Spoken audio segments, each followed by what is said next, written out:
Do you like wrestling trivia? Then check out the 5-Star Match Game, the Pro Wrestling Quiz Show. I'm Joe Gagney, and every episode, I grill 3 contestants with 5 rounds of power-packed wrestling trivia.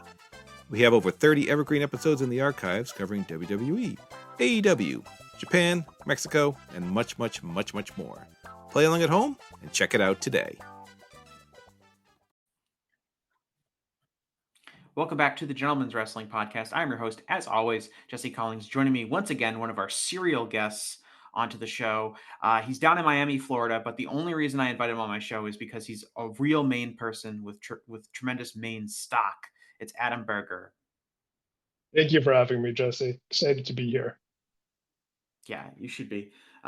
We were talking a little bit offline, mainly about Maine, but I have another Maine question for you, Adam Berger, because this is a very important time for people from Maine because Maine has been in the news a lot lately.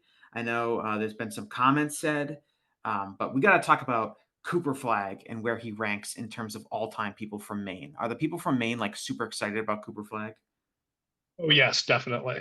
Most definitely. Like people that I don't even normally talk about basketball with, like know who Cooper Flag is and have brought him up to me in conversation whenever we catch up. So there are like some like especially if you talk about like smaller states or areas of the country where like people might not know a lot about them, but they know like, oh, that one person is from that state. Like I think Joe Biden did a lot for Delaware in terms of people knowing anything about Delaware, being like, oh yeah, that's where Joe Biden is from.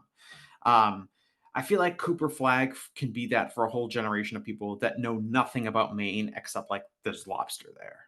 That like Cooper Flag will be the most famous person from this state, and everyone who knows anything about basketball will be like, oh yeah, Maine is where Cooper Flag is from. I think it's going to totally redefine what people think of Maine uh, for vast swaths of the country. He's probably he has to be like the best athlete, I think, from Maine. There was a boxer from Lewiston. I can't remember his Joey Graziano, something along those lines. It was before I followed boxing, but he's like the most famous athlete I know from Maine. Yeah. Otherwise, So I did consult this. I have consulted with Josh Nason on this topic like a year ago, and so I believe her name is Joan Benet Ramsey. Um, she is an Olympic marathoner. I think she won the gold medal in the marathon. She is from Maine, and I believe she is currently the holder, probably like best Maine athlete of all time. But Cooper Fleck will probably pass her. yeah, And well, I should say that Stephen King is probably the most famous Maine person. yeah. Stephen King and Anna Kendrick are the most famous people, Oh, I typically. didn't know Anna Kendrick was from Maine.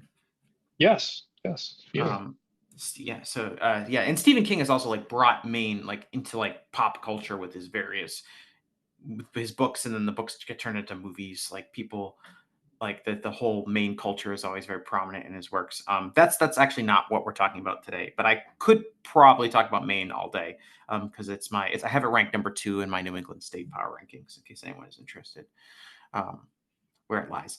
I have done my second annual AEW fan survey, and I did this last year, just kind of as like it was just an idea I had. I didn't really know what to expect from it, and I got a ton of responses last year. So much so that I knew I had to do it again this year. And this year, I definitely learned a lot from what I did last year, where I feel like this year the survey is way better at telling me kind of certain things about the AEW fan base and the way like if people took the survey last year, like it was almost all like short answer questions, which I put in there because I thought I was going to get like 40 or 50 responses. And then when I got over 1,000 responses, it became really unwieldy to like read every short answer and like quantify that into a category of response. Um, this year, the survey had a lot more checklists, a lot more multiple choice. So all that data, thanks to Google Forms, was much easier for me to handle. And I'm sure as I shared the information with you, Adam, I'm sure you could see that we got some clear stuff from the survey just from that process. Yeah, you asked some very interesting questions, and the options that you had were I'll say were very insightful. I think we definitely did learn a lot from this, and yeah, excited to break it down, both the positive and the negative responses. Yeah, so I was really happy with so we got 801 responses from people. And I, of course, want to thank everyone who voted and filled out the survey, and especially everyone who shared it with people. People would say, like, to me, they'd be like, oh, can I share this in another group where I know some wrestling fans? And my answer is always absolutely. The goal is to get as many responses as possible. That being said, I understand my footprint. I understand who would be interested in filling out this survey. I wouldn't say that the 801 people that filled out this survey are, in general, representative of all AEW fans everywhere. I would say it's much more likely that these are the responses of hardcore wrestling fans that are going to be finding out about something I'm doing. There's going to be casual fans thrown in there and things like that. But I do think it'd be kind of foolish to say that the data we got from this survey is indicative of the entire AEW fan base. I think it's much more closer to being a niche of hardcore online wrestling fans. And there's some of the information in here I think is pretty obvious when we get to that. Yeah, some of the questions. One of the things I was wondering when looking at it is, okay, like what type of people are filling this out exactly? And some of the questions definitely give insight into that. So I'm not sure if you want to start with any of them, but there was one in particular that really helped me understand who Who was was filling filling this this out? out. Yeah. So the one that I think was the most instructive was I asked, what other wrestling companies do people watch on a regular basis? And out of all the responses we got, almost 70%, 69% of people said they watch New Japan Pro Wrestling on a regular basis. And I think New Japan would love it if 70% of all AEW fans are watching New Japan on a regular basis. But I think we all know that's probably not true. Yeah, I think that's safe to say. Or New Japan they'd be doing a lot better when they have their shows in America. Not that they're doing bad, but they'd definitely be bigger if they had 70% of the AEW audience. Yeah, I think they would probably have a good TV deal too if they had 70% of the AEW audience. I mean, I know Windy City Riot is actually doing pretty well from a live ticket perspective. I think that they're kind of carving out a niche where I think that's going to be their signature event in America moving forward, in addition to the Forbidden Door shows and whatever they do with AEW. But I do think they're finding a good balance with like the amount of American shows that they're running, because they've really been all over the place for the last 10 years and like how many American shows they were running. They probably hit an oversaturation point, especially as they were going down in popularity in America a few years ago. And I think they find a good balance where they run a handful of shows each year. That's not what we're talking about though. So I guess we'll start. I mean, really quick, there's not that much too much to say. I asked, like, when did people start watching AEW? 66% of people said that they watched when the company first started, and then 17% said that they watched in what I described as post-COVID. Those numbers don't really just surprise me that much. I think if you look at AEW's viewership or live attendance trends, their audience was quite large when the company first started, certainly with a lot of people sampling the product. And not all of those people have stuck around, obviously. But clearly, that is the bulk of the AEW fan base. I do feel confident in saying that the bulk of the AEW fan base has been watching the company since it first started. Would you agree with that statement? Yeah, based on the results from this, definitely. And The again, the this other is the hardcore fan base, so this only implies so much. But I do feel like that's probably the case I overall. would say well, for this you had the other question was the other response was during the company's first year. So if you combine when the company first started and during its first year, that's like almost 80% of Mhm. the responses. So I do think there's a portion of the fan base that, like the other answer post COVID, which was about 17%. I do think Mhm. there's like probably most of the AEW audience was around when it started, but they definitely gained in popularity, once the pandemic was over, like especially when Punk and Bryan first came in. And Yeah, that was probably, and then, but since then, it's probably has just been, those people coming in and out. And, obviously you're always going to get some new fans over time, but I think that's probably a much smaller portion of their audience than the ones that started watching. I would say, let's just say by within Q1 2022 at the latest. Yeah, and it also kind of highlights, I think, kind of the odd timeline of AEW's existence, taking place during the COVID pandemic, right? You have the company first starts, and really the entire energy of the company, it's not based around, I would say, too many individual stars. You have Chris Jericho, you have Kenny Omega, you have Cody Rhodes. You have some individual stars, but the energy of the company is really like, this is a new wrestling company. What is it going to look like? Um, and then the pandemic hits.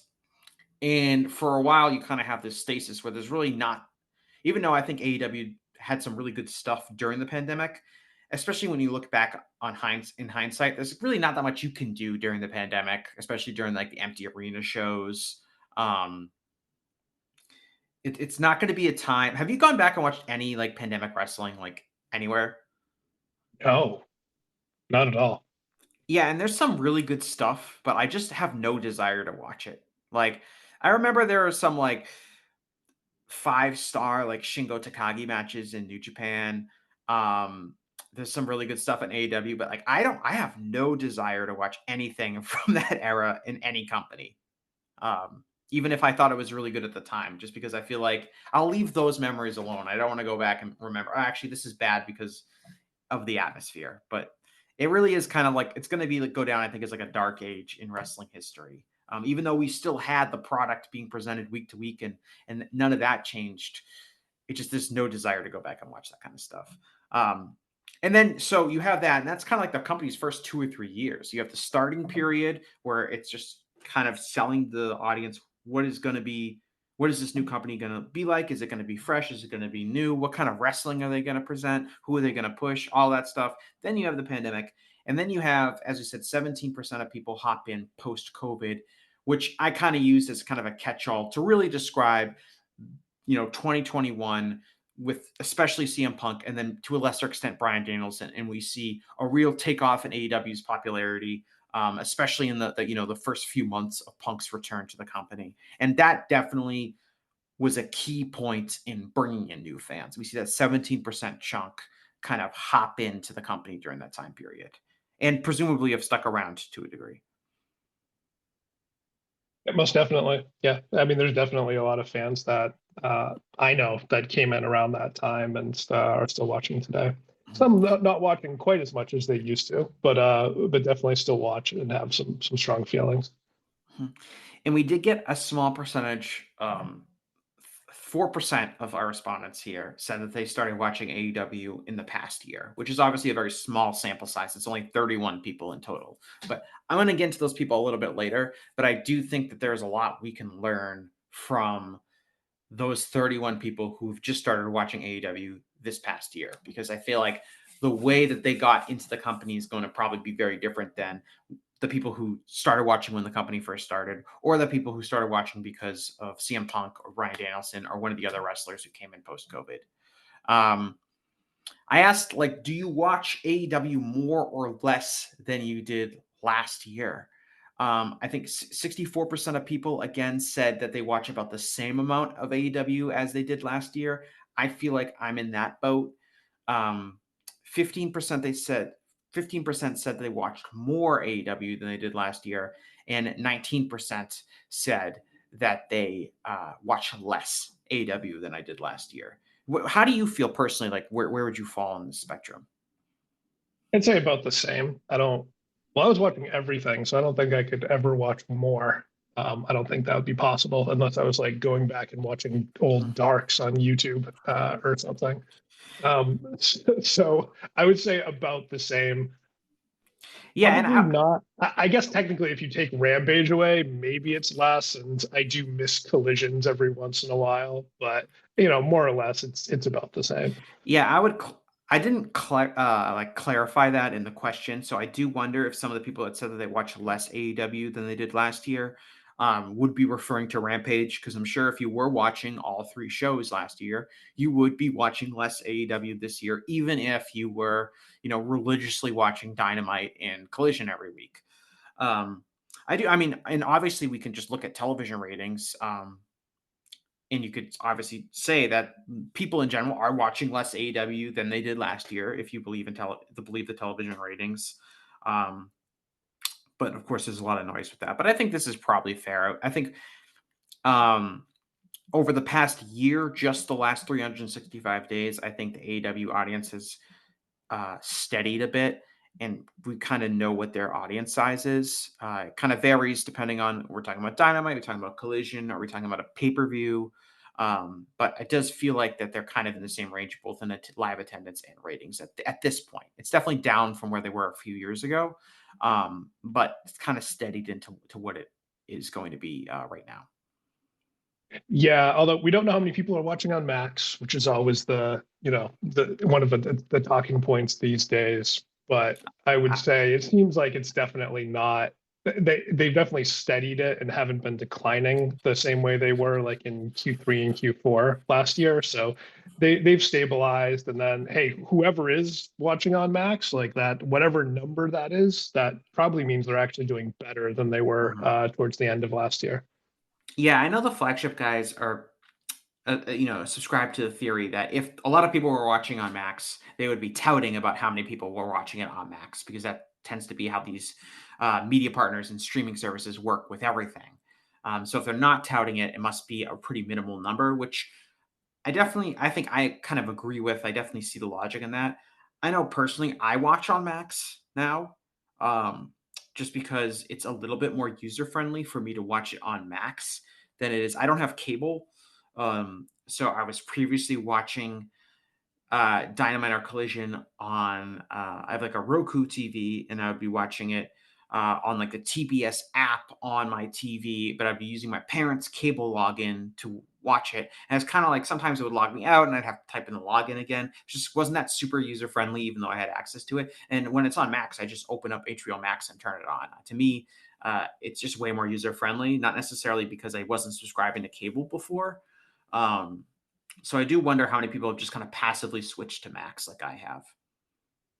Yeah, my concern, I guess I don't assume that the viewership is low. I don't know. But I guess the only thing that would give me hesitance in saying like it's definitely negligible and not a lot of people are they'd be touting it is in general, these streaming services don't want to say how many people are watching things because it makes the streaming service look bad. So it could be a significant number for AEW, but if WBD tries to tout this number, that might be significant for AEW, but Dynamite's like one of their top shows. But so if that's one of their top shows, and this is only the amount of people watching it, like it might call into question how many people are watching the service in general.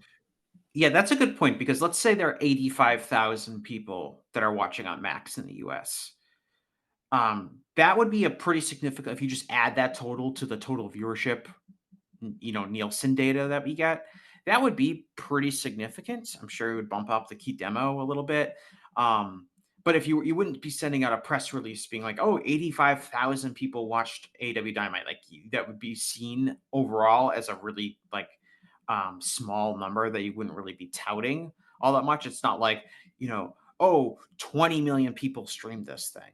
That would be big enough to get a press release. But even if it was, 85 or 100,000 people, that would still be significant, I think, to AEW's overall audience, like you said, even if it wouldn't necessarily be touted by, a press release coming from WBD Discovery.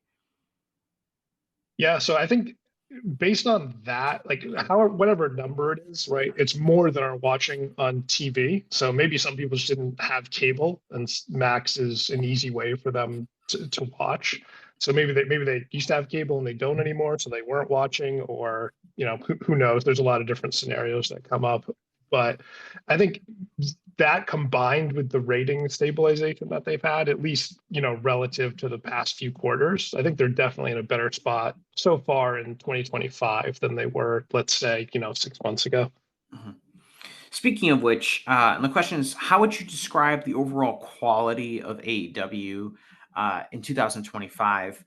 64% said that they think AEW is better than it was in 2024, while 28% said they think it's about the same.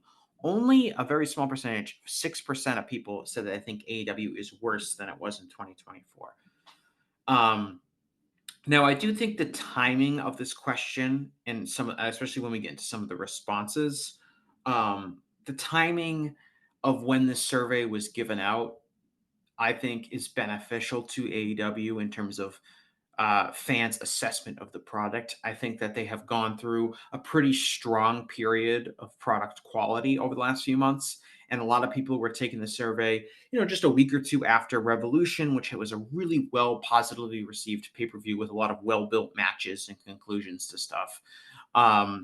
So I do think that, and it's also coming on the heels of certainly a second half of 2024 that I think a lot of fans were down on. So it definitely feels like momentum is on the upswing for AEW in terms of the way fans feel about the quality, and I think that's reflected in this survey. But I do wonder if I took this survey 4 or 5 months ago, I think the responses would be a lot more mixed in terms of fans' evaluation of the product. Yeah, Revolution's always one of the better shows of the year because, well, last year they had Sting, right? The Sting retirement, Yeah. so that was part of it. But even before that, Revolution's always been one of the better shows, just because they have more time between pay-per-views to set things up and get things going. So I think that's always that you're always going to hit a bit of a high point with if you do any sort of survey around Revolution. Same thing as if you did it around All In versus, if you did it at Full Gear time period. Full Gear always seems to be like one of the low points of the year. Yeah, well, I like. Do you subscribe to the theory that it's like if you just pay attention to the NFL season, whenever Tony is more involved in the NFL season, AEW is going to be worse?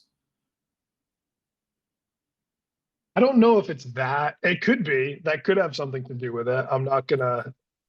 He might just delegate more, and depending on who he's delegating to, that could definitely have a reason for it. Yeah, granted, we don't know really what he does with the Jaguars, except he probably has some sort of front office role, and that could also be something that's more off-season focused than in-season focused. But obviously, you mentioned Full Gear. Like Full Gear takes place right in the middle of the NFL season. The Build a Revolution starts, when the NFL season is over, where he's got plenty of time to focus on just that. But I do think it's probably closer to the fact that, it's from basically from World's End, which is at the end of the year. The next pay-per-view is more than 2 months away from that, which allows you to build up a lot of stuff. Yeah, and then All In is in the summer, so so then he tries to peak again at that point. So then Full Gear's it kind of is like Survivor Series. If you look at just think about the timing for WWE, WrestleMania and SummerSlam are like their two big peaks during the year. And then the stuff in between that, it doesn't peak nearly as high. So it seems like if AEW's decided, all right, All Ins are, that's our huge show. And then Revolution kind of ends up being the other one just because it does have more time for that pay-per-view to build from the previous one. Yeah, and I think we're still kind of we're now reaching a point where we're going to start crafting kind of a legacy for these different events. And it will kind of some ways be organic in the sense that maybe Revolution does become that second big event per year. Maybe it's just because of the calendar and the time period and the building, like we just discussed. But when that image becomes associated with, when fans start thinking about that, like, oh, Revolution's coming, that's always a good show. That could be an additional selling point for the event going forward. The way WWE, like the Royal Rumble and WrestleMania and even SummerSlam to an extent, they're going to kind of generate interest kind of no matter what. AEW doesn't really have that yet, but I think they're still trying to establish that with some of their events. And I do think AEW is wise to be running the same named events every year at the same time of the year. I think that is something that historically has benefited wrestling companies and will benefit AEW in the future. Yeah, totally agree. And but yeah, I think the timing, like if I did this when I did this survey last year, I think fans were still pretty overall positive on AEW, but that was during April of 2024. Still kind of coming off a Revolution, and the feelings were good. I think if we did this around Full Gear last year, I think we'd be feeling we get a lot more resentment. But maybe I should do this like every month. That'll give it maybe a better tracker. That would drive me crazy because this was actually a lot of work, but would be kind of interesting. I asked, like, have people attended an AEW live event in the past year? This was like a multiple choice. You could check all that apply. 42% of respondents said that they attended an AEW show that was close to their area. I let people interpret what like close to their area meant. And I also let them interpret like what does travel to an AEW live event. Because 22% of people said that they traveled to an AEW live event. I didn't put a strict definition on what that meant. I let people use their own interpretation of that. In my mind, traveled would mean that you like stayed overnight while attending, as opposed to just going there for the day. But we had like 40%, 25% of people said that they didn't go to an AEW show and the AEW did not tour near them. And then 23% of people said that AEW did tour near them, but they did not go. Did you travel to an AEW show this year? Last year I did. My friend Bill and I had a tradition of going to Double or Nothing in Vegas because he enjoys the gambling. So we're not going this year, obviously, because Double or Nothing is not in Vegas. But we've been talking. We might go to All In potentially. Right. So All In is in Dallas, Texas this year. Yeah, I have never traveled to an AEW live event. I've been fortunate where AEW has run pretty regularly near where I live. And I'll be going to at least to Dynamite next month when they run. They're running Fenway Park, but they're not running actually at Fenway Park. They're running at like this theater that they built inside Fenway Park. It's kind of hard to describe, but it's like a 4,000 seat venue. They're running that for Dynamite and Collision. So I'll be at least Dynamite. We'll see about Collision. I might have a conflict that night, but that'll be next month. But I've never traveled. That's going to be the big show where they pass Nitro, right? For a number of episodes. Yes, and they've already named it. It's called, I think, Spring Breakout. They've kind of Tony Schiavone has already plugged it, so that's going to be kind of like probably a pretty significant show. They've tended to do that in Boston. They have not given us a pay-per-view yet. I'm pretty sure that's because Tony does not want to hold a press conference where I am there. But they do. We got Blood and Guts 2 years ago. Last year we had Big Business, which is Mercedes Moné's debut, and this year we're getting Spring Breakout. So they like to give us the named big dynamites, but they don't like giving us a pay-per-view. You'll probably get one eventually, just because they have more pay-per-views now. So I could see you guys getting like Dynasty next year or something like that. We've been a great city for AEW, so I would love any pay-per-view that AEW produces, but I think we could handle anything. Run all in at Fenway Park. That would be cool. That would be really cool. So that would be.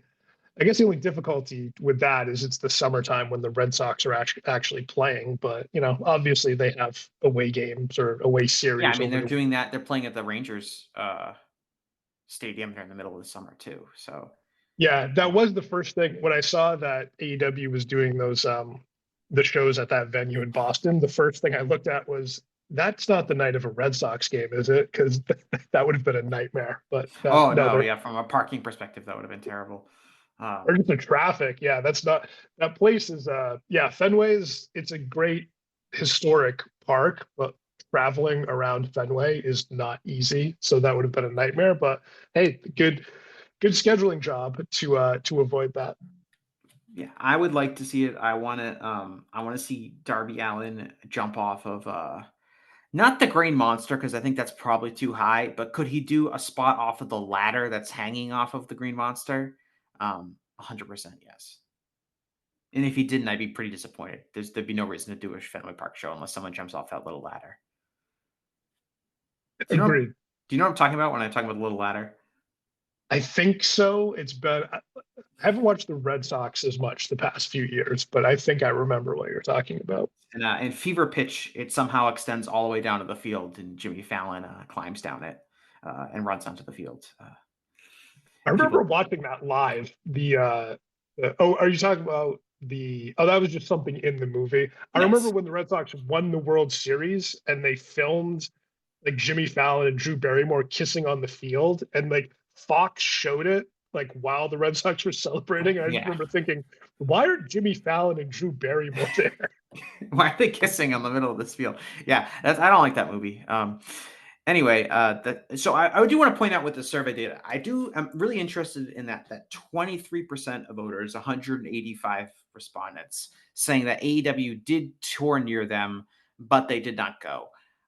If I was AEW, I'd be looking at, okay, why did those fans who are, I think, like hardcore wrestling fans, um, why didn't they come to see us? Was it because our product is bad? Is it because our tickets were too expensive? Is it because our advertising and live event promotion wasn't good, so they didn't know that far in advance and they couldn't make it? Like, what are the reasons? Because that is something that I would want to get to the bottom of if I was Tony Khan. And these are hardcore wrestling fans that are filling out the survey for the most part, and they are ultimately making the decision, oh, AEW is coming towards me. I'm not going to go. And I would like to know what those fans are thinking and how can we correct that? Because I think that's a real opportunity that they're missing right now if they're not capitalizing on every single one of the fans when they do come to them. Because if the fans that didn't go to a show that didn't tour near them, I totally understand that because you're really limited by how far you can travel. And some of our people that filled out the survey are from countries that AEW has never even toured near, let alone in. But I do think that percentage, that 23% of fans who made the decision not to go to an AEW show near them, they're really probably pretty interesting to follow. Yeah, I mean, some of that can just obviously be schedule wise. Like sometimes people have to work and they can't Yeah. go. But part of it might be, AEW isn't the best about announcing cards or matches in Mm-hmm. advance. So especially if it's Collision, which is the B show, like there's some collisions that, you see the card and you're like, oh yeah, I definitely want to go to that. There's other collisions where, or even Dynamites where, there's nothing announced. And then when the card comes out, you're like, yeah, this one I might watch this on DVR or something. Like not too interested in it. Not might not be motivated to buy a ticket. But like if you can't necessarily expect a great TV show, at least from a live fan experience, every single time that they might be in the area, or but even if they deliver one, the card might not get announced until pretty late, and then you might already have commitments at that point. So those are some of the things that I think might impact, that 185 people, the 23% that responded that way. It's an advantage I think WWE has with its brand split and its relatively limited roster on each brand, where if you um, buy a ticket to go see SmackDown, you kind of know who's on SmackDown and who, if they're going to be there. Like Cody Rhodes is going to be there. Um, as opposed to AEW Dynamite, like if I buy a ticket to Dynamite a month from now, like is Kenny Omega going to be on the show? Is he going to have a match on the show? Is Will Ospreay? Is Tony Storm? Is any of your signature stars? Are they going to be on that particular episode of Dynamite? Are they going to be wrestling a match on that particular episode? You really don't know until like a week before the show. It's because AEW has such a big roster and because they kind of split time between Dynamite and Collision. Like if Will Ospreay isn't on an episode of Dynamite, he's probably going to be on an episode of Collision. And if it's a double taping, that's okay. I'd feel more confident if I was going to a double taping, like a Dynamite and Collision, because I'd be like, well, I'm probably going to get all of the big stars because unless they're injured or there's a reason why they're not going to be on the show from storyline perspective. But when it's just a Dynamite or just a Collision, you really don't know who is going to be on those shows. Yeah, and that's definitely impactful, I think, in the ticket buying process for sure. I asked what were some aspects of AEW that people enjoy, and I kind of listed what I like. I listed 6 things. Actually, I think it's 7. I listed 7 things that were kind of core fundamental aspects, I think, of a wrestling company. So when in terms of what people enjoyed, 98.5% of respondents, 787 respondents out of 801, said that they enjoy the in-ring wrestling. And that is something that very similar to the results that I got from last year's survey. And it's all over this survey's results. The reason people like AEW is because they think the matches are really good. And I do think that has to be a core philosophical tentpole for this entire company, no matter what happens in AEW, no matter who's on top, no matter what's going on in the company, in it or outside of it. The quality of in-ring wrestling has to be the main focus, because that is what fans in AEW want to see more than anything else. There's tons of other benefits to AEW, I think, but the number one thing, and this survey really hammers at home, is that the fans want to see good wrestling matches.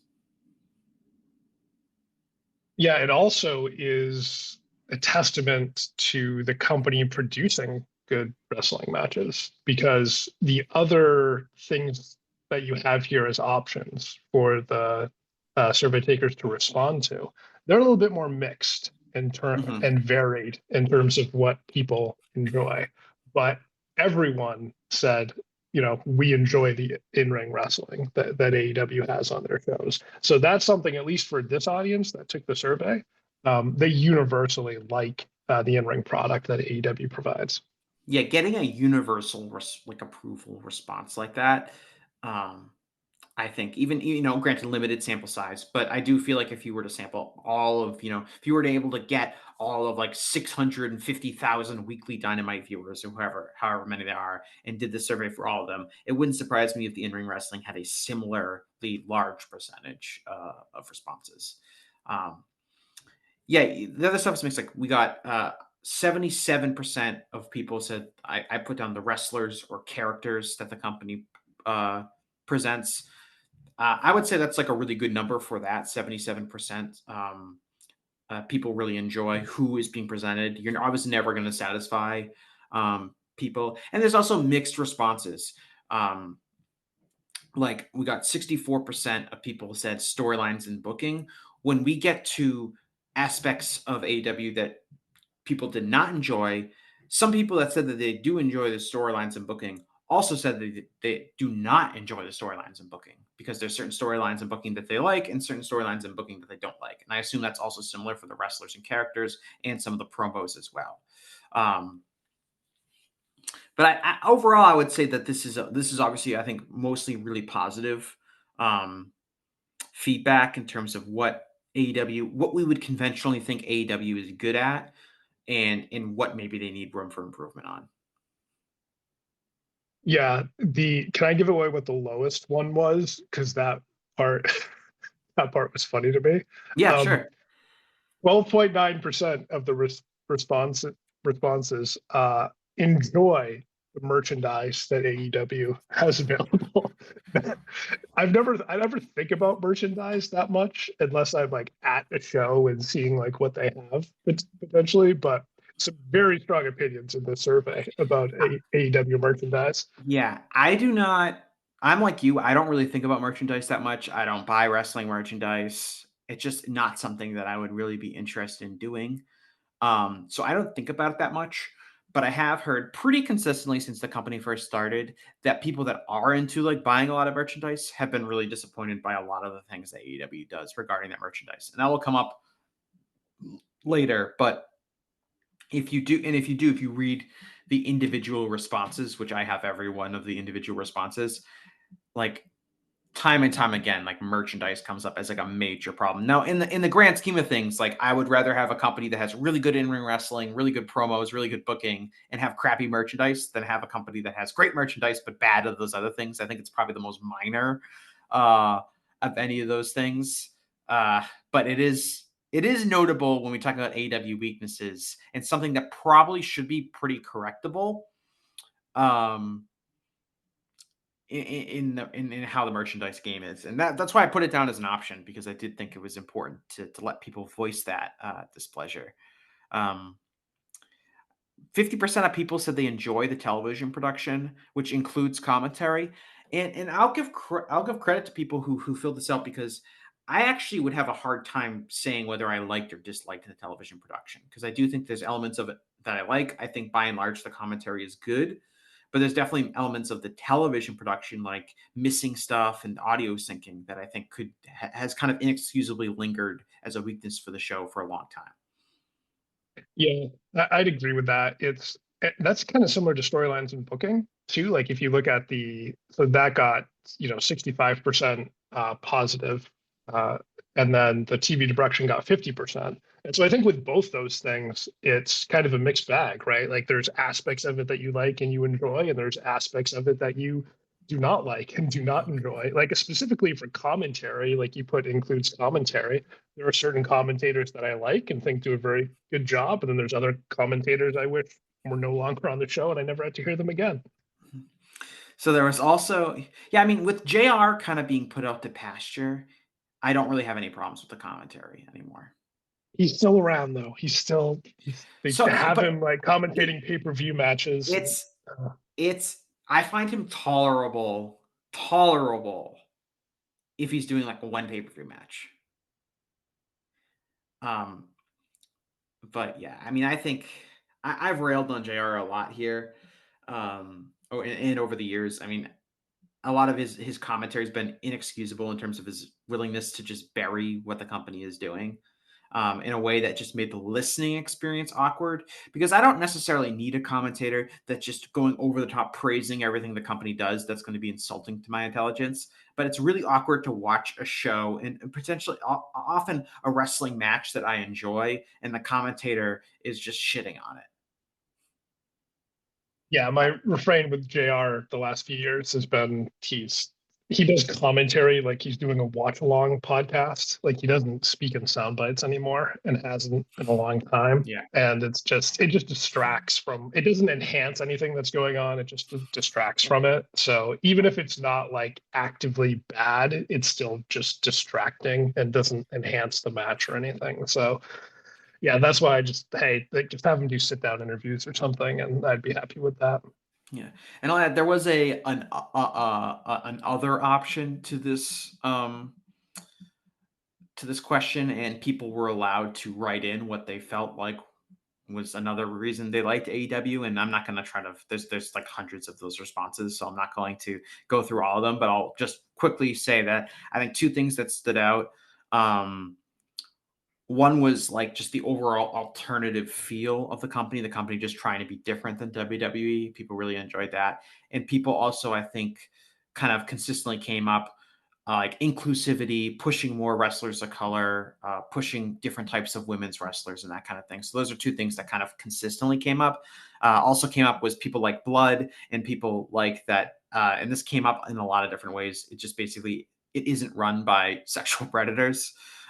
Which is something that needs to be noted in the wrestling industry, unfortunately. But those are some of like the open-ended questions that people got to. I asked generally, like, what are some aspects that you don't enjoy? And it was the same options, right? What are people saying? What do they like? What do they dislike? Basically, again, because so many people said they liked the in-ring wrestling, only 2% of people said they did dislike the in-ring wrestling. So those must be like your Cornette stands that snuck into the chart, I assume. And then storylines and booking got the most negative responses at 38.7%. And again, we kind of talked about that. There are elements that people like and elements that people dislike, and a lot of people in their short answers elaborated on that a little bit further about, oh, I like this storyline, I don't like this storyline. I will say, when we talk about storylines and booking, and again, this has to do, I think, a lot with when people took this survey, people were very upset with the Death Riders. Yeah, that's to be expected. I think, especially after what happened late last year in November and December. Obviously, not the most popular storyline around that time, especially because, and we'll get into this a little bit later, but people really don't like when things they don't like are pushed at the top of the card or pushed more than they think they should be. We'll probably get into that with least favorite wrestler, because there's some responses from people that haven't been around in a while, but were overpushed for a time that people are still resentful of. So yeah, it's not surprising that the Death Riders would have a heavy influence on the response to how much you enjoy the storylines and booking. And a lot of people took this right after Revolution. A lot of people took this before Mox decided to take a back bump onto the nail baseball bat thing, which maybe saved the Death Riders storyline a little bit. So I think that people took this like at what I would consider to be like the nadir of frustration with the Death Riders. But I thought when we talk about like what did we see from when people talk about, I dislike the storylines and booking, that was the number one. And kind of people saying frequently, the inability to pivot away from something that's not working. And the Death Riders being the chief example of that. But it's also been a kind of a consistent issue we've seen with AEW, I think, throughout its existence. Something's not clicking. Sometimes it stays around for a little bit too long. And you're kind of left there as a fan being like, why are we still seeing this? This needs to be pivoted away from. Yeah, AEW's they're very strange with their storylines and booking. And what I mean by that, it's not like they don't have patterns, because they definitely do. But sometimes they're very good at building contenders and creating momentum, and then other times they're really bad at it. Like sometimes they prioritize the storylines and the characters. Like Tony Storm Mariah May as an example, right? Like that's a story that they set out to tell when like Mariah May was a brand new character, right? And that was just, they said, we're telling this is what we're doing. And we're just going to see it through all the ups and downs of it. So part of what ended up happening was there were some high peaks when Tony and Mariah were actually interacting with each other. But then Mariah's brain outside of Tony, like she definitely had some good matches, but there was kind of always a sense that, okay, we're just kind of in the in-between points of when, she's going to interact with Tony again. And I think that's also kind of what the Death Riders storyline has been a bit as well. Like they set out to do something. They didn't really build Mox in advance of that, like as a contender, and they didn't have any contenders built for Mox after he won the title either. But they were committed to like this storyline and seeing it through.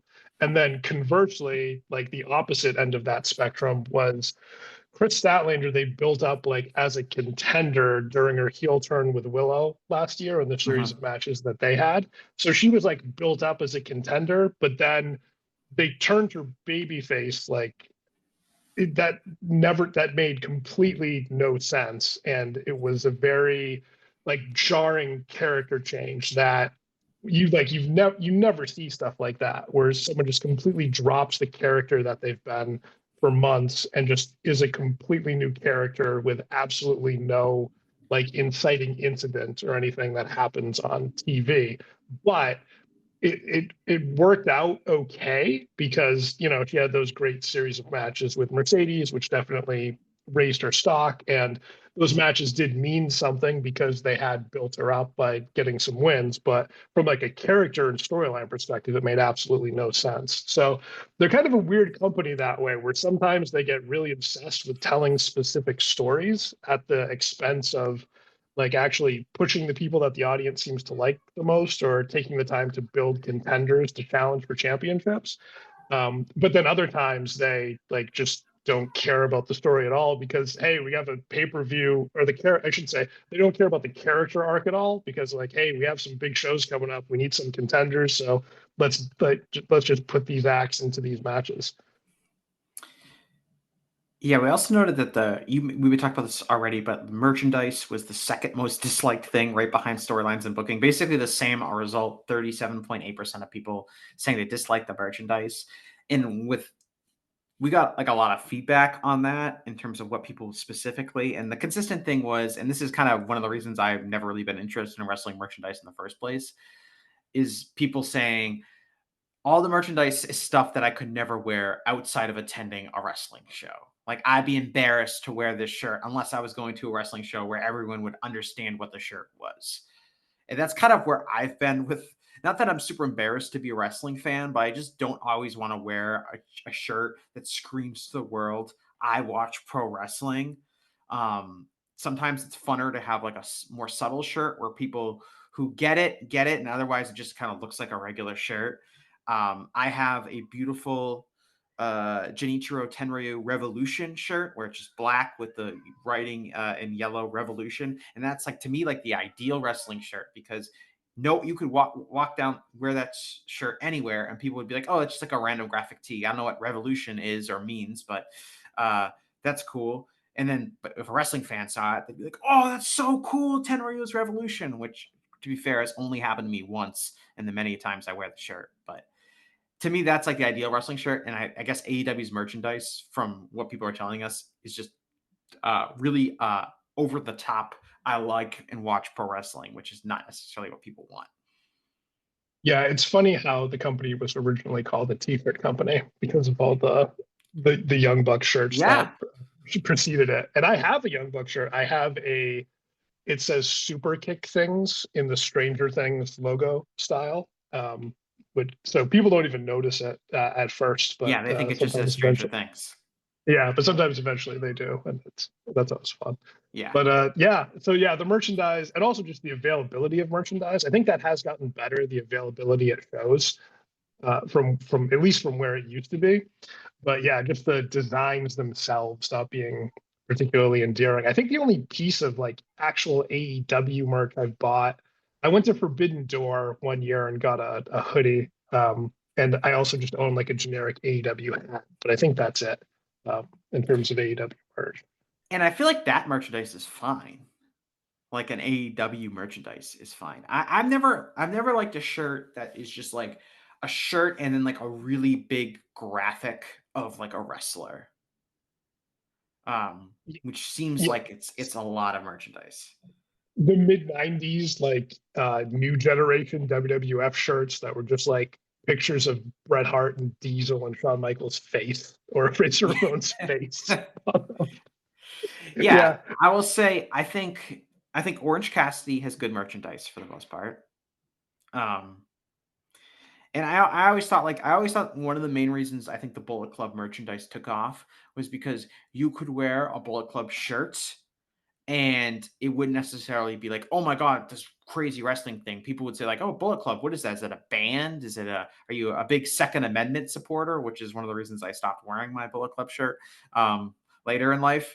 But I think you could wear that and it wouldn't necessarily scream, I watch pro wrestling, as opposed to if you were just wearing like one of those 90s WWF shirts, or just like a shirt that's just like a giant picture of, like Swerve or someone like that. Not to say that Swerve doesn't have any good merch, but I'm just using it as an example of just like, here's a shirt of a wrestler and it just screams to everyone, I like wrestling. Or like the shirt, remember there's been a couple shirts with like women that were bloody or beaten up in some way like that. I get it, like within the wrestling context, but like, yeah, you can't wear that outside anywhere else, like if you're not going to a wrestling show. If you have any form of self-respect, yes, I agree. I've seen people wear all sorts of shirts in all sorts of odd places, but yeah, some of the shirts, like, why would you be wearing that shirt outside in general public? Like, you're not just going to wear that shirt to like Cracker Barrel. You can probably wear it to Cracker Barrel. But, well, I'm only like, I only say that because I was in Virginia a couple of years ago and I was at Cracker Barrel and I just saw a guy and he just wearing a shirt. I'm not even gonna say what the bottom part of it said, but it just said fuck, and then it said someone's name underneath it. And I was like, dude, you're gonna wear a shirt that just says in like 92-point fonts on your shirt that just says fuck, and it's like 10 a.m. and it's at Cracker Barrel. But yeah, that's why I use Cracker Barrel as an example. Maybe you can get away with just wearing whatever you want at Cracker Barrel. Anyway, moving on. A really important question I thought to ask was, I asked, do you have confidence in Tony Khan as the lead decision maker in AEW? And 68% of voters said that they did. 16% said that they did not, and another 15% said that they didn't really have an opinion. I thought this was pretty informative. I think part of this is coming back. AEW's been doing quite well over the last few months from a critical perspective, and I think that plays into Tony's favor in this poll. I think maybe if this took place like in December, or like in early January, that maybe we would see a little bit more doubt. But I would say, given nobody's going to be perfect, there's always going to be things that you want to prove on. I would say this is a really hearty endorsement from the hardcore fans of Tony Khan. Yeah, for sure. I wasn't even sure how to answer this because I would say I think Tony he does more good than he does bad. And it's also one thing I think is underrated is how difficult a job it is. Like if you think about like how many people have actually been good at it, at least, in terms of a national like TV company where you have to produce like 2 or more hours of actual competitive matches that need to draw ratings a week. Like how many periods have there been where you're like, oh yeah, this show's really good or there's really good booking? Over the past say 35 years or so. So like there's not that many where you're like, yeah, this period in time was really great with consistently really good shows. The way AEW has been through at least most of its existence, I'll say. So yeah, I think one of the big things with Tony is that he gets compared to himself or compared to AEW when it was hotter or the shows were better. But a lot of that is unfair too because Dynamite was only 2 hours then. They had less pay-per-views and also everything was new, so they didn't have the baggage of like how they booked Private Party for the previous 5 years. So then when they try to do something with them, nobody cares, right? So that's all stuff that you have to, as AEW gets older, like any sort of mistakes they make or that Tony Khan makes, he has to overcome them. It's not like earlier when things were brand new, it was just, oh, you make a mistake. All right, well, the next week, we can fix that, do something different. But now, like if you have, months or a year of mistakes that pile up in different ways, then those are all things that you have to sort out and that can impact you later. Yeah, I think the sentiment you expressed was expressed in a lot of the comments on this question. A lot of people saying that Tony's not perfect. There are some things that I wish he would do better, but at the end of the day, I think that he is presenting a wrestling product that I enjoy to watch. And a lot of people expressing that they felt like Tony really cares about wrestling and that he's a genuine fan and he wants to put a good wrestling product forward. And I think that resonates with a lot of the people that filled out this survey. And it comes across on television when, he books the matches for the sickos. A lot of people use that term sickos when they were talking about Tony Khan. And they say that with, a reverent tone that they enjoy that someone that cares so much about pro wrestling is in charge of this company, even if he has some faults. And even the people that said no, there were very few people that responded like, I hate Tony. He's terrible. He needs to give up the job. There are some people who did say that, but even the people that said no still gave him credit, but ultimately said like, I think he's doing too much and needs to delegate a lot more, put other people in different roles and things like that. So I feel like this was a good endorsement of him. And I think you raise a good point where I think we're now, when you look historically, now this is the 6 years of weekly television. The amount of companies that have been hot or amazing for 6 years is pretty slim. The I don't wrestling think it industry, exists. yeah, I mean, like you could say like New Japan from like 2013, 2019 or whatever.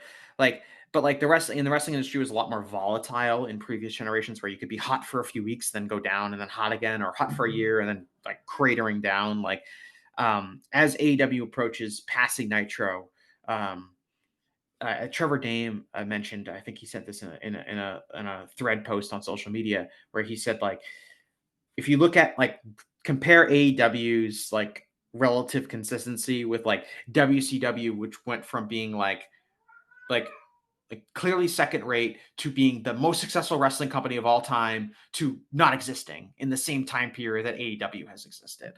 And that kind of hammers home, I think, like I think what Tony's ultimate legacy has been so far is he has brought stability to uh major weekly professional wrestling in the United States in a way that nobody has previously been able to do that wasn't Vince McMahon or WWE. Yeah, totally. And I think that actually speaks to his qualities as at least as a booker or someone who's deciding, what storylines they're going to go with, is that I have the utmost confidence in him to not completely tank the promotion with bad ideas and bad decisions the way, like the people who were in charge of WCW did, or the way like late era Vince McMahon was. I always have confidence in him to maintain a certain level of quality and make decisions that make sense. But he may not necessarily always, strike while the iron is hot because he's focused on telling specific stories he wants to tell. But I do have a lot of faith in his ability to at least put out a consistent product at a certain level of quality. Yeah, and at the end of the day, he's been willing to like not make money on AEW. Like, I don't know what AEW's finances specifically are. They're probably making a profit at this point thanks to the new TV deal. But like, he is someone that has been willing to spend a lot of money to produce a pro wrestling show and isn't necessarily super concerned with making all of that money back. Now, that comes from the tremendous personal wealth that he has and he's inherited from his dad. But I don't really care where he got the money from. I like that he has been willing to run his company like because he's passionate and he's like, oh man, I want to spend money on I need to get Sabu on my pay-per-view, even though it doesn't really make any sense, but I'm a big Sabu mark. So let's just randomly have Sabu and he'll come in and he'll do the pop where we turn off the lights and he'll randomly show up and we'll squeeze him into the storyline with Adam Cole, even though it doesn't really make any sense, just because I think it'll be cool to have Sabu on my show. Like, that's what I would like to think I would do if I was just a billionaire. Like, I would want to be spending money on dumb things to pop myself and pop other people who are into the same things that I am. So I will always appreciate that. Yeah, I think he has a good balance between like making sure it's a sustainable business, right? Because if it was just a colossal money drain, it probably wouldn't matter. But you never know. Like he doesn't necessarily have control of all the wealth in his family. But so I think he's done a good balance between like making sure this is a sustainable and justifiable business, while also like he's not, to your point, he's clearly not focused on maximizing profits or cutting corners or anything like that. He wants to enjoy it and have fun with it at the same time. So moving on to I did this. This isn't as important. I think I'll get into it a little bit later. I asked people like, what are their general feelings regarding WWE in 2025? Again, I think this is indicative of who filled out this survey, but only 8% of respondents said that they enjoy WWE. A further 20% said that they somewhat enjoy WWE, but most of the people that filled out this survey, 2/3 of them, 38% of them said they don't watch WWE, and 35% said they actively dislike WWE. So we are seeing, at least for the people who filled out the survey, very few people that enjoy WWE's product. I don't know if that's indicative of the AEW audience in general. I would say it's probably not nearly as skewered as it is in filling out the survey, but it was at least helpful, and I think establishing what do fans want to see in AEW and how closely should that mirror WWE. And at least from these responses, it says probably not at all. Yeah, that makes a lot of sense too, based on the other questions that they answered earlier about when they started watching AEW. So if they started watching within its first few years, they're likely fans that were disenchanted with WWE and what they were doing. So obviously, like they started watching AEW because it wasn't like WWE, so they don't want AEW to be like WWE now. What other wrestling promotions do people watch on a regular basis? We already talked about that. 70% or 69% of people said New Japan. They said it's probably skewered by who answered these. 27% said WWE. 18% said CMLL, and 9% said TNA. CMLL being higher than TNA was kind of interesting, but that's pretty much. I do think this is clearly skewered by like hardcore wrestling fans filling this out. Well, I mean, and New Japan and CMLL, they're AEW's partners, though. So, I mean, that Yeah. makes perfect sense to me that especially people who watch a lot of AEW, like, yeah, they'd see talent from New Japan or CMLL and then want to go check out those shows too. There is one, do you know what response like stood out to me the most in this section? Sure. Ring of Honor. Oh yeah. There 1%, 6 people that filled this out said they watch Ring of Honor regularly. So remember, these are like the people who have been watching AEW since the beginning and don't like WWE based on the prior responses we've established, but only 6 of them are watching Ring of Honor regularly. 1%. Like that's really bad. There is an explanation for it being kind of that low. I put down a list of wrestling promotions for people to check off. And then I also put an other category where people could type in whatever they like to watch. And I probably should have, did not put Ring of Honor down as a listed option. So the 6 people are people that actually took the time to check other and type in specifically ROH. So it probably would be a little bit higher than 6. But obviously the fact that I didn't even think to put it down was probably indicative of where it's at, what status currently is. I do wonder where it's okay. So that makes more, because that really surprised me. I do wonder if you had it listed as an option, like where it would have landed exactly. I assume probably, I mean, obviously behind New Japan, maybe behind CMLL as well. But yeah, I'm curious where it would have landed. I would say it's ahead of MLW and maybe behind TNA. Yeah, that would make sense. It also depends on a regular basis. Like, I don't watch the Ring of Honor weekly television, but I do tune in for the pay-per-views. I don't know if I would classify that as on a regular basis because they only have like 2 or 3 pay-per-views a year. But I at least know what's going on in Ring of Honor. Like I kind of know the storylines and things like that. So that's a good point that it only has 6. But I had to double check. But I was like, oh yeah, I forgot to put that on the list. So there's tons of other promotions. I could have listed every promotion. I decided to focus on kind of like what I thought would be like interesting comparison points to AEW. Well, no one else wrote them in. Maybe they just thought they could have also just considered it part of AEW, I guess. But yeah, not a lot of write-in votes, I'll just say. For Ring of Honor, yeah. I mean, we got more for some of these other companies than we did, I think, for Ring of Honor. Like, we got, more write-ins for GCW than we got for Ring of Honor. We got significantly more for Stardom than we did for Ring of Honor. So, if that is what you're focused on. Moving on to what I think a lot of people would find to be in some ways, the most interesting part of this is the favorite wrestlers category.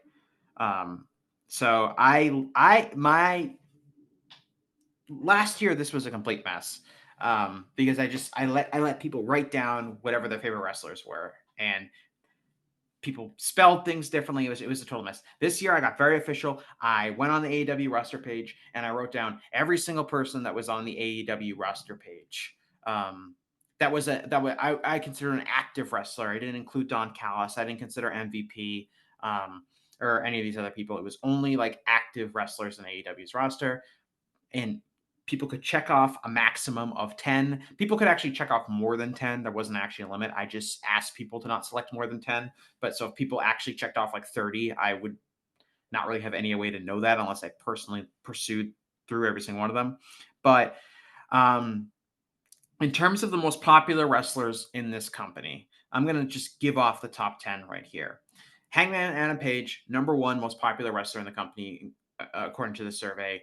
He was on 80% of all of the people who responded, 638 ballots in total. He is number 1 by a pretty significant margin. Number 2 is Kenny Omega. He's on 68%. Then it's Will Ospreay at 58.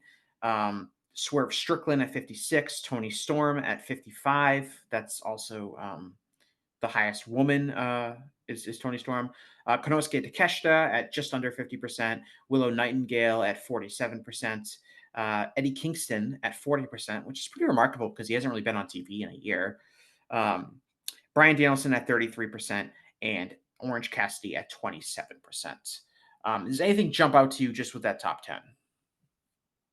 Eddie Kingston, I agree with you. That definitely surprised me that Gone he but was. not forgotten. Yeah, the people who responded to this really like love Eddie, so that was cool. That was cool to see. I think that helps by having the whole checklist, so people could see these names and be like, "Oh yeah, I love that guy." As opposed to if I asked them to just list them off, some people would maybe forget about Eddie Kingston, or they wouldn't really be thinking about him because he's not top of mind. But there's clearly a lot of support for him when he does come back from his injury. I think he had hip replacement surgery or something like that. He got injured in the Gabe Kidd match and really badly. So yeah, he had a number of things I think that he had to get taken care of after that. And my takeaway would be, with this at least, overall, I think it's good that the younger wrestlers who the company is pushing really hard or considering starting their big push are the ones who are dominating this list. Like, it's good that Adam Page is the most popular wrestler and is everyone's favorite. Will Ospreay is third. Swerve Strickland, who's probably going to get the world title, is fourth. You got Tony Storm fifth. Takeshita sixth. So like, it's a really, you do have Kenny Omega, you do have Bryan Danielson in here, but it's really focused on, I think, the younger wrestlers that are in their primes, as opposed to the most popular wrestlers being old ex-WWE stars. I think that's a really positive sign for both the booking and also, I think, the future of this company with who they can build around. Yeah, for sure. You see that going into like a little bit outside the top 10. Looks like MJF was number 11, around like 25% or so there. Maybe higher than people thought he was going to finish. Yeah, and we'll get into like the most disliked later, but he didn't finish as high as I would have thought he might have. So I think he's done a pretty good job winning people back over after, the year plus he had where it was pretty rough. Yeah, this is a good time to take the MJF vote, I think, for him. Yeah, definitely. But then after him, you have Darby, Statlander, Kyle Fletcher. So yeah, a lot of really, good young talent. Okada being 15th is, some people have not necessarily liked his run that much or criticized it. And there is criticism for his run, and for Mercedes too. She's 16th. Yeah, they're like two peas in a pod, Okada and Monet, for a lot of different reasons, so not as high as you'd hoped, obviously, when you sign them. But yeah, people are still definitely enjoying what they're doing right now. Yeah, I thought John Moxley coming in, I think, at 22nd, when he's been the champion for a long time, isn't a great sign. No, he's in between Jay White and Jamie Hayter. But I think, like, overall, if you're like looking at this company, like, oh yeah, like, I feel pretty good about who the people that are at the top, with really the exception of Willow, and I do think that they can kick the tires on Willow at any second. These are people that are all presented pretty much at the top of the company, which is good. I always like going down. Granted, people had 10 votes, so people could kind of do some vanity picking, but I always love finding, because I included every single person on the roster. So there are stands out there for everyone. Like, people who you wouldn't think were on the list have stands. Like, we've got, 15 people said Brian Keith was one of their 10 favorite. 15 people also said Deonna Purrazzo was one of their favorite. Abaddon got 12 votes. Evil Uno got 11 votes. So like, there are people everyone has stands, I guess is my point. Colton Gunn has 7 votes. Yeah, there were 7 people who voted for Sammy Guevara and Tay Mello. They must be fans of their YouTube channel, I'm guessing, and they voted for both of them. Yeah, so people are like, someone who voted told me, is like, oh, when you find the one vote for Abaddon, that's going to be me. And I'm like, I bet you Abaddon is going to get more than 1 vote, because everyone has their stands.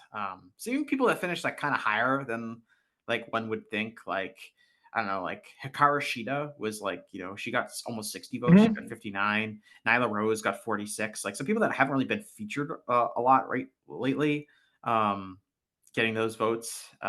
Danhausen got 38 votes. Still on the roster. Yeah, Danhausen's, yeah, he'll come up. He'll come up later too. Yeah. One thing that I did find interesting, we talked about like the top 16, but just after Mercedes, it's Samoa Joe, Harley Cameron, Brody King, and Jay White rounding out Mhm. the top 20. So Harley Cameron surprised me a little bit just because this does seem to be more of a hardcore audience that's been watching AEW for a while and loves It's a good point. in-ring wrestling. So you'd think like she would be someone maybe that they didn't like or felt was over pushed, but no, here she is in the top 20. Yeah, I should have mentioned this actually earlier. We were talking about like the responses to Tony Khan, the responses to things that people liked and didn't like about AEW. A lot, and I should have included this on the as one of the main categories for liked and disliked was women's wrestling. A lot of people who filled the survey feel very passionately about women's wrestling, and it comes up with a lot of responses. And they like some of the women. They also think that they should be featured more. The fact that Tony Storm and Mariah May wasn't the main event of Revolution was something that was mentioned on many occasions in these surveys. So it's a hardcore audience, but it's also an audience I think that feels really passionately about women's wrestling and some of the women that are on this roster. And I think that's reflected when people in the voting, especially relative to like TV time. People's least favorite wrestlers in AEW for the second year in a row, Chris Jericho dominates this category like Michael Jordan in the 90s. He was on almost half of the ballots, which is a ton. He got more than twice as many votes as the second place person. He was on 49.3% of ballots. He is easily the most least favorite person in AEW. The rest of the top 10 or the bottom 10, Dr. Britt Baker is number 2. Cope is number 3, just one vote behind Britt Baker. He's on 21% of the ballot. Billy Gunn, Sammy Guevara, Jeff Jarrett, Camille, Adam Cole, Danhausen, and Dax Harwood are the bottom 10. Yeah, this isn't that surprising. I would say like I expected Jericho to be number 1. Jericho more than doubling number 2 though was a bit that I'll say that part was a little bit surprising because he was at 49% and then Britt Baker, Cope, and Billy Gunn, they were all around 20%. So like a massive jump between those, and they were the only other 3 people other than Jericho above 20%. It looks like so the votes for least favorite a little bit more spread out than the outside of Jericho anyway. A little bit more spread out. Yeah, there also weren't as many votes. We only had 668 respondents for least favorites. So some people skipped this category entirely. What I thought was notable was that a lot of these people that are in 10 are not people that have been featured really on television at all recently. Obviously, Jericho is featured. Cope is featured. We haven't seen Britt Baker in forever. Billy Gunn was on TV a lot, but he really has kind of disappeared lately. Sammy Guevara is really not on AEW television that much anymore. Jeff Jarrett was definitely getting a lot of TV time, a month or 2 ago, but that has subsided. Camille's not really on television. Danhausen hasn't been seen in forever. So a lot of these are people, which I would consider that to be a good thing, that there's not as much frustration with people that are currently all over the product now outside of Cope and maybe Chris Jericho. But instead, this is like a lot of resentment towards, I think, past things. And also, I think there's other elements that come into this. People don't like these people's personality. Like Camille has got 111 votes, and I was like, I'm really surprised. Like Camille is like disliked because I think she's basically done nothing in AEW, but I guess there's some political aspects of that that I was unfamiliar with. Okay, that helps explain it for me too, because I was confused by that also, because she just in a bodyguard role and had like I was like Camille is just, people are just ravenous to see her. They hate her a ton. The Britt Baker thing, I people have never liked Britt Baker. I never really understood it, but whatever. Not the Camille. I thought maybe it's because Camille's like on the outs with the promotions, or she like an enemy of the state or something. But I guess I guess it's something being some weird political thing makes that make sense. So most people, and a lot of people that got votes like down ballot are kind of like just like low level wrestlers in the company that Scorpio Sky came in 18th, which I thought was funny because he was in like a segment with Private Party like 6 months ago, and I don't remember anything he's done like other than like be on like some of the first few episodes of Collision, Yeah. like in the last like 2 years. Yeah, Kip Sabian got voted, Anthony Agogo. So like there's some people that Colt Cabana. There's just like some people that are getting picked up at the bottom here. For those Dustin interested, Dustin Rhodes got 28 votes. Isn't that kind of surprising? some people just really hate the old guys. Like That has to at be this it. point. And I understand that, but like saying you hate Dustin Rhodes, that's tough. Yeah, that is tough.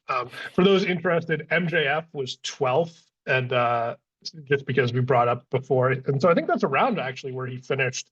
He was 11th. Yeah, he Yeah, finished 11th in most favorite and 12th in least favorite. Yeah. So yeah, So no one equally finished in the top. polarizing. Yeah, no one finished in the top 10 for both. But MJF came the closest.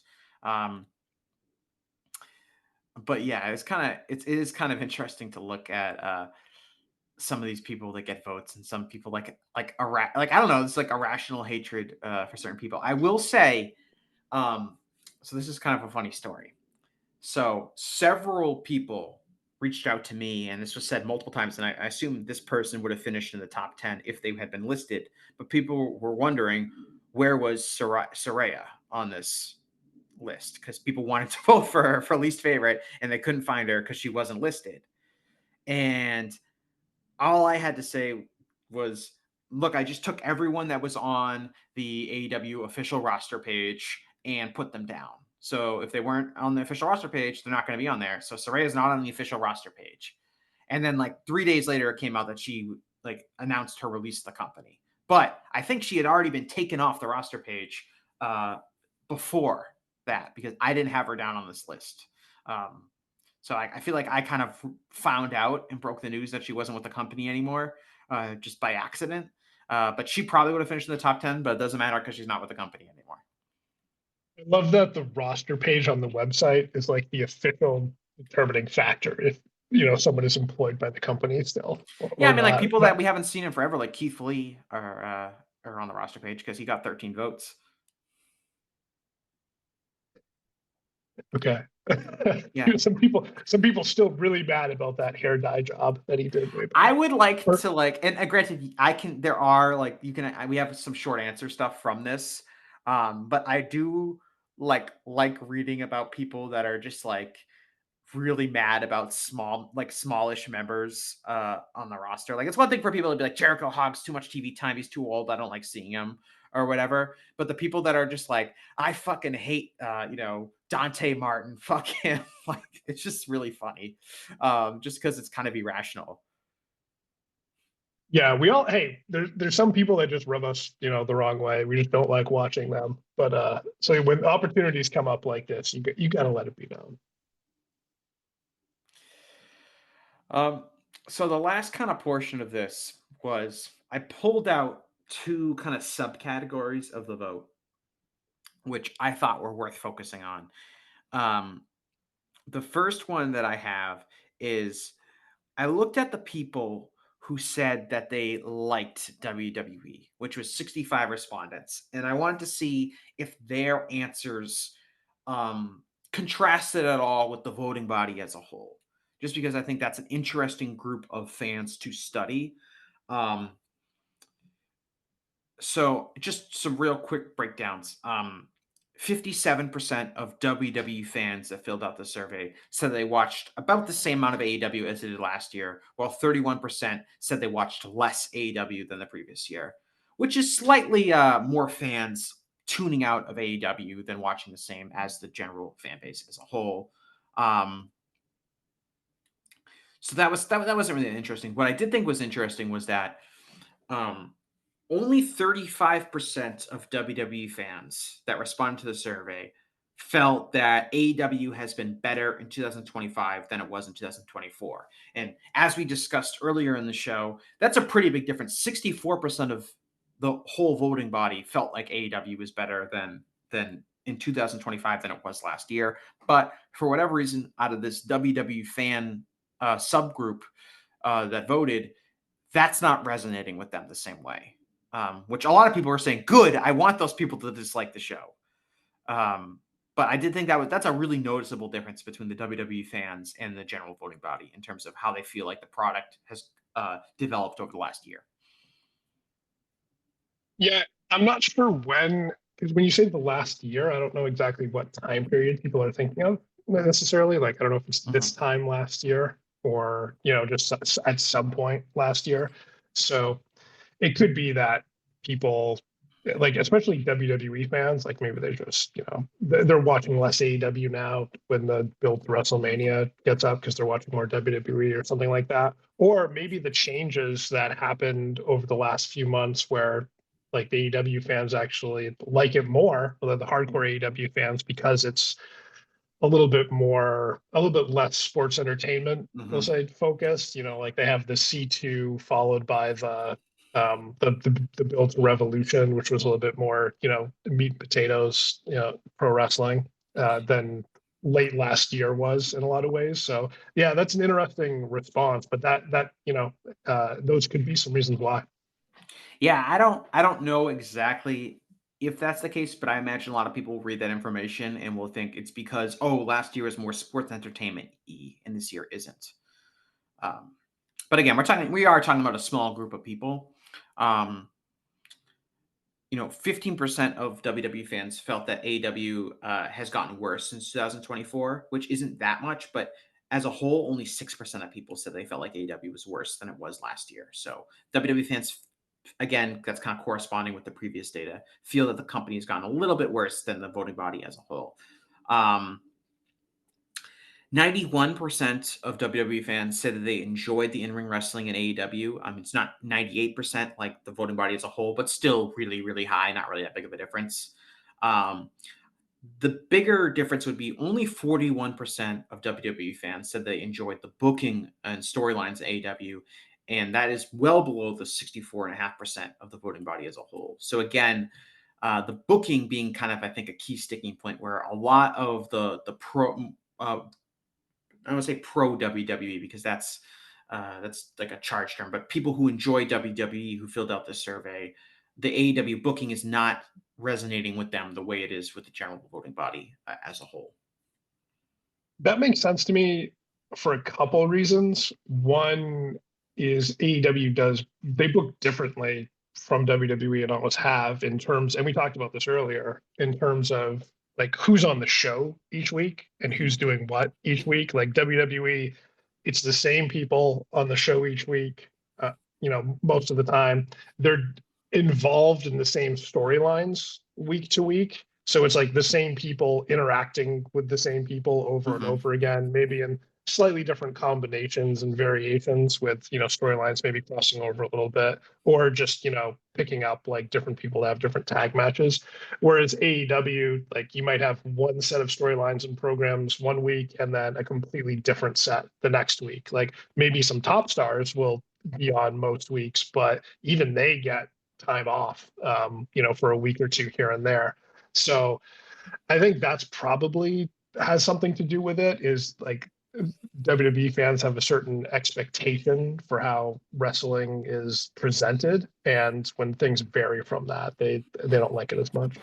Yeah, and it should be clear, like, these are people that filled out the survey. A lot of these people are pretty big AEW fans. It's not like I went to, like, some sort of like cesspool pro WWE Twitter account replies or something like that and asked these people. A lot of these people are very familiar with AEW's programming, and a lot of them like AEW. It's a subset of the group of people that filled out the survey, and then these are people that also tolerate WWE and enjoy it. Kind of similar, like 58% of fans said they didn't care for the storylines and booking of AEW from the WWE fan subset. The voting body as a whole, that was 38%, so 20 percentage points higher. But that's kind of very similar to what we just talked about. They also think merchandise is a problem. 32% of WWE fans label it as a key problem. Yeah, AEW's merchandise is bad. Something everyone agrees on with. But that's kind of when it comes to their favorite wrestlers, it was a little bit more spread out. It wasn't like Adam Page was still the most popular wrestler. He appeared on 66% of ballots from the WWE fans. he was, 80% of the general voting body. But that was kind of true on the whole. On a whole, the highest vote getters were getting a little bit less of a high percentage amongst the WWE fan voters, but still pretty high. Kenny Omega was second with 57%, Tony Storm 55%, Will Ospreay 52%, Swerve Strickland 43%. So it was pretty similar to, I think, the general survey base as a whole. And in terms of least favorite wrestler, Chris Jericho appeared on 46% of the ballots from WWE fans, which again is about the same that he appeared on the general public. Copeland did a little bit better in terms of not being as disliked by WWE fans. I kind of thought he'd be doing. I thought Copeland would be like number one amongst WWE fans in AEW, because Copeland did not do well on this survey in terms of like popularity, but in the buildings he gets these giant reactions. So I'm trying to figure out like who are these Copeland fans, because it's not the people who are filling out the survey, and also doesn't even appear to be the WWE fans who fill out the survey. So there's this big group of Adam Copeland's supporters that I haven't discovered exactly who they are yet, but I'm going to get to the bottom of it, because the guy gets huge reactions still when he comes out. I think it could be a situation where like he's nobody's favorite, but most people kind of like him. Well, and he kept his music, and he has like an iconic entrance. So when his music hits, people get excited because it's music from their childhoods and things like that too. I think that helps. That actually does help a lot. It makes perfect sense to me, because like one time I was at an indie show like 6 or 7 years ago, when Tommy Dreamer came out to Man in the Box, and it took me back to ECW. I was like, oh, I'm excited to see Tommy Dreamer now. And then he had then it was Tommy Dreamer, yeah. Yeah. So like the match wasn't like the entrance was the best part of the match. But he hit the entrance like, oh yeah. Because that's true. It's not like they're going crazy during Copeland's matches. Necessarily. It's not like that, but that entrance pop is still there for sure. Lastly, go ahead. I was just going to say the funniest thing to me is that the thing that both the WWE that both fan bases agree on with this is the merchandise isn't good, and neither of us want Chris Jericho. It's true. The last group, and this is an even smaller subset group, but I think in a lot of ways they're the most interesting. That is people who said that they started watching AEW in the past year. Now, that's a small group. It's only 31 people. But these 31 people probably have more to tell us about how AEW can appeal to people than the much larger group of people that have been watching it since 2019, right? Those are all sickos. Those are all people with no lives like you and I, Adam. These are like the real reachable people that AEW has been able to bring in. And I thought they had some really interesting perspectives and responses to this. I will say that every single one of them, all 31 of them, 100% said that they enjoyed the in-ring wrestling at AEW. And they also 87% of them said they enjoyed promos, and the exact same 87% said that they enjoyed the characters and the booking. So the people who are at least recently started watching AEW seem to really like the product. That's what they seem to be fans of. Yeah, some of these responses were interesting. Reading some of the ones that you highlighted. One thing that stood out to me is when people talked about the promos and the characters, I guess they spoke about it along the lines that they felt a little bit more authentic, or grounded. So that was something that I was interested in seeing, because that was definitely the case in early AEW, but that I guess clearly still comes across with for new fans as well. Yeah, it's hard to say, like, these new fans, maybe they never watched wrestling ever and they started watching AEW. Maybe they had only watched WWE. Maybe they hadn't watched wrestling in a number of years. It's unclear exactly. I would like to get these 31 people and like do like a round table with them. Maybe not all of them, because that'd be kind of unwieldy, but I would like to get like 4 of them and just to ask them more questions, because I'm really intrigued about like how they discovered AEW, what immediately stood out to them about it, and that kind of thing. Because I'm like I said, this is, I think, the audience that has the most to teach us if we're interested in learning about like what AEW can do in the future to appeal to people, is interviewing these people right here.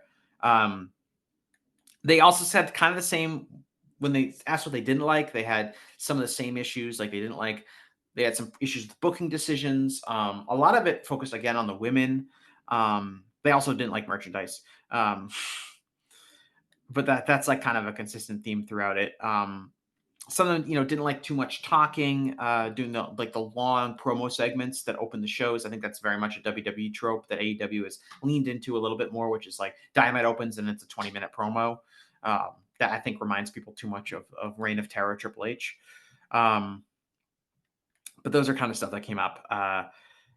Confidence in Tony Khan. 48% of fans said they had confidence in Tony Khan, and 16% said they didn't, and 35% said they had no opinion, which I think is probably the most accurate if you're a new fan to AEW. That's kind of a difficult question to ask. If you have confidence in Tony Khan, but it is interesting to see what they have to say. And how much a lot of them in their responses said, I'm not really sure what Tony Khan exactly does in AEW, which kind of makes sense. We probably take for granted, we feel like we know what Tony Khan is doing in AEW, but does the average fan know that? Does the average new fan know that? The answer is probably not. Yeah.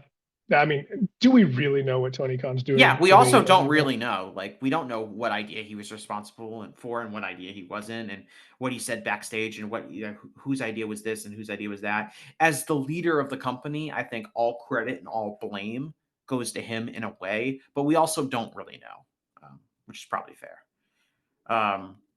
25% of these fans said that they enjoyed watching WWE, which is more than the general voting body as a whole, which a lot of those people had already given up on WWE.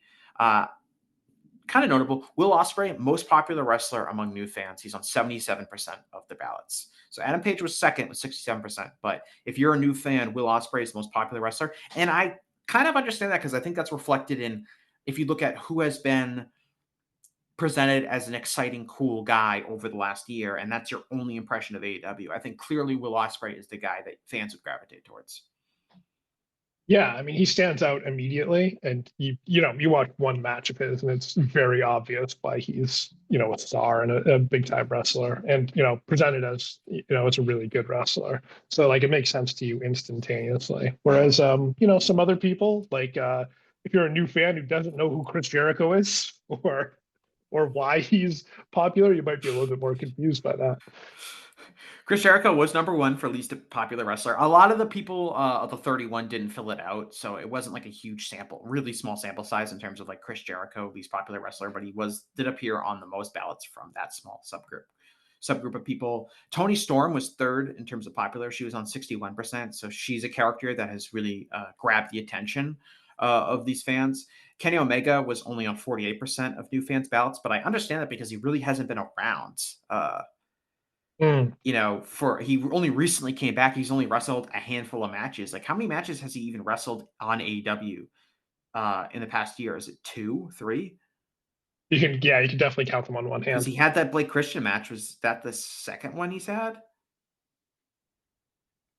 Because he had the match exactly. He had the match at Revolution against Takeshita. Did he wrestle beforehand on Dynamite? Maybe he did. Didn't him and Ospreay tag team up? Yeah, the Grand Slam match. Yeah, they had that. Okay, yeah, and he obviously did the Gabe Kidd match, but I'm not going to count that because I don't know how many of these people that just started watching AEW were watching the Gabe Kidd match. But that's interesting. But that's pretty much it.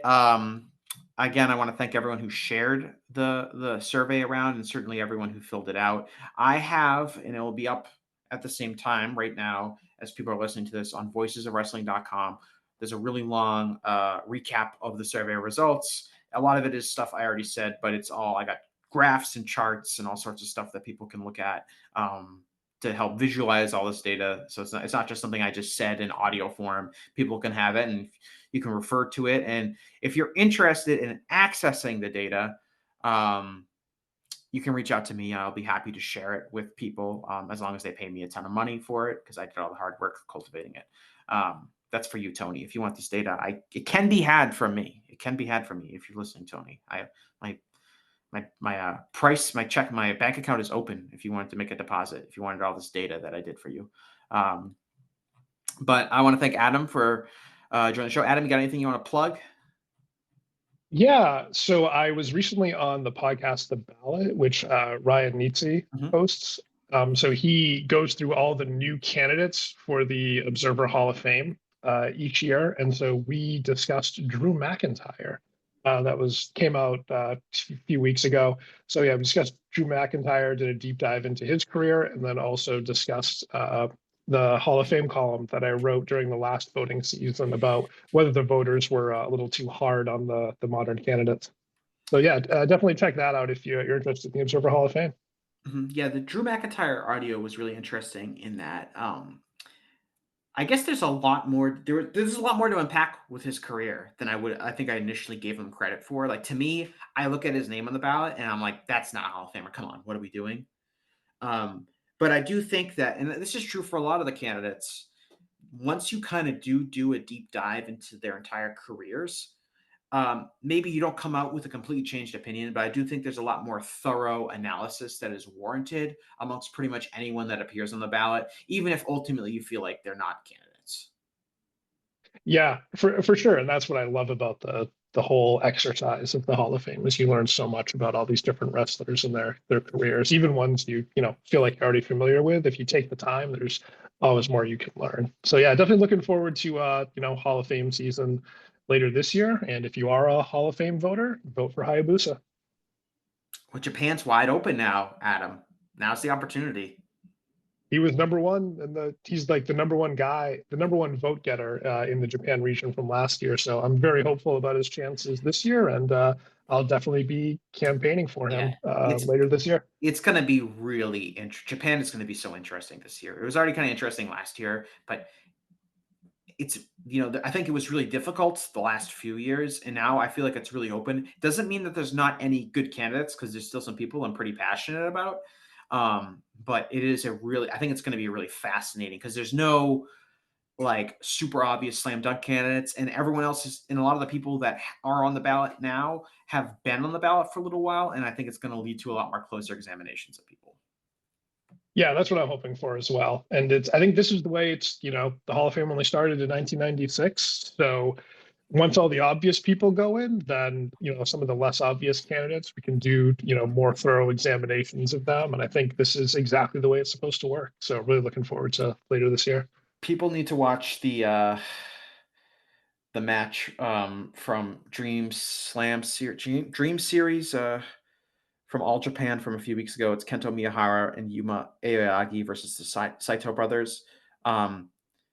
Kento gets like a 4.5-star match out of the Saito brothers. It's an unbelievable individual performance. And when I watched that, I was like, this is why he has to be in the Hall of Fame, because I'm watching this in real time, and the amount of effort and work he is putting into his matches when he's working with these guys who can barely stand up straight. It deserves to be enshrined in the Hall of Fame. So I'm going to go really hard on Kento this year. I'm so passionate about his work this year. And I think it's easiest, I feel like, to recognize him now when he's still doing it active. It's going to be hard in 15 years when I'm like, come on, guys, remember Kento Miyahara? I think it's going to be way more difficult then. Yeah, that definitely. Is he still on it, though? Did he fall off? I think he might have fallen off. Did he fall off? Well, don't worry, Adam, because I remember last time you told me, oh, don't worry, Jesse. You don't have to vote for Kento. He'll be back on the ballot at some point. And now if he's off the ballot, I'm going to be upset. He's off. I think he did fall off. He's off the ballot this year. He will be back though. Eventually. That's he documented. will be back You came on this show and told me that. People can listen to that. Hey, I'm not wrong unless he never gets put back on. So I'm just in a couple of years, he'll be back. He has many more 4.5-star matches with the Saito brothers in him. He's going to have to, because they're the biggest stars in the company now. So if he wants to work on top, he's going to be working with Jun and Rei Saito. Anyway, thanks a lot, Adam. I'll talk to you again. And thanks all of our listeners. I'll talk to you guys all again after a while. Bye-bye.